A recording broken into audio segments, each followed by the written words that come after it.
In this session, we will focus on exotic options. Probably you might have heard of the word exotic in various scenarios, not necessary in the world of options. Wherever we use the word exotic, we generally refer to the plain meaning as non normal, non standard. Those are the ones we call as exotic products. So the same thing, at least from a broad overall perspective, gets applied even to exotic options. In general, we have normal plain options like your American or European options. These are typically categorized as plain vanilla kind of options, or probably any other derivative instruments which are traded very plainly on the exchanges, like your regularly traded futures or the regular deals on the OTC market, which include forwards and swaps with very regular features among the various participants.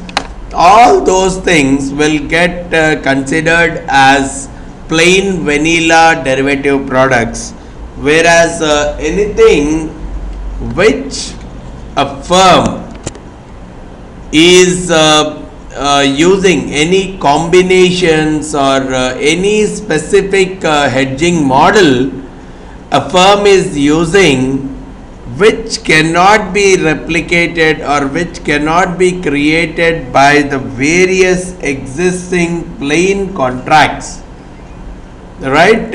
If at all, okay, the company has to hedge a portfolio X and it is not able to find a suitable combination of contracts either on the futures market or on the European or American exchange, American options market, or in the regularly available forward or futures market. So let's say such kind of regularly available combinations are not suiting the purpose of hedging for a particular company. It can think of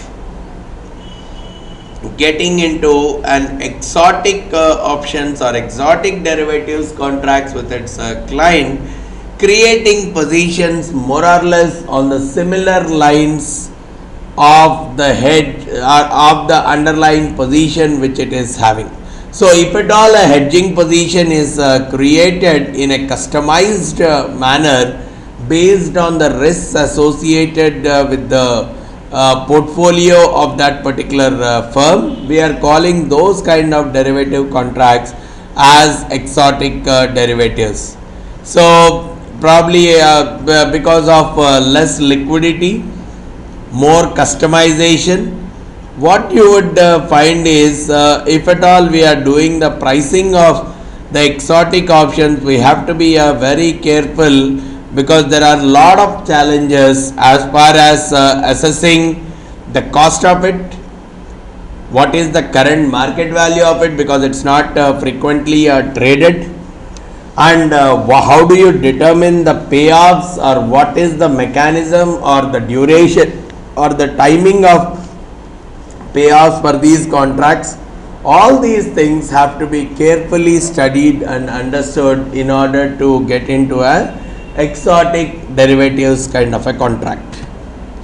But if that is the case, why do companies look at using exotic derivatives? One straightforward benefit, as I have already indicated, they help in hedging the firm's underlying assets in a very unique manner. Probably a kind of a customized hedging is what they can very comfortably do. That's one of the prime motivators to get into exotic derivatives. But at the same time, they can do this for speculating purposes or for taxation and regulatory reasons.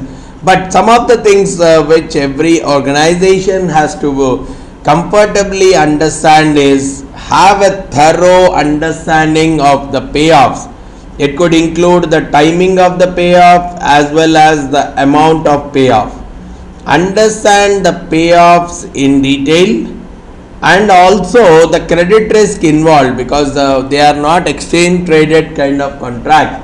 So understand the credit risk involved in the entire derivatives transaction, and based on that do the pricing, because generally you are taking more risk, so you have to be compensated with more benefit. That will definitely be existing, but it should be in proportion with the amount of risk that you are taking. So a risk adjusted return determination can be done only if you can understand the payoffs as well as the credit risk involved in these transactions. Then see whether your organization or you yourself can estimate the costs correctly, the costs of creating an exotic derivative product. Do you have the pricing models which could monitor the value of the non-traded derivatives over time? Because these are all illiquid, very little trading available on them. So is there any kind of a mechanism to understand the pricing behavior of these derivatives? And there is a possibility that most of these derivative contracts will have some penalties or probably large bid-ask spreads. So do you have any mechanism, or are there any pricing models or mechanisms available which can help you in understanding when to reverse the position after taking into consideration all these penalties and bid-ask spreads and all? Is there a possibility to reverse the position to get a profit, or under what circumstances the positions can be reversed?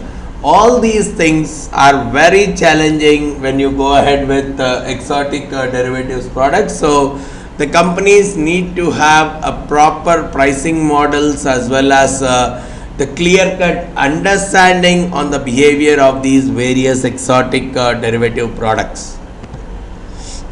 And in this context, we need to understand that whenever we are trying to create a hedging portfolio, some of the most important concepts that we need to look at is, can we convert our derivative into a zero cost product? What do you mean by zero cost?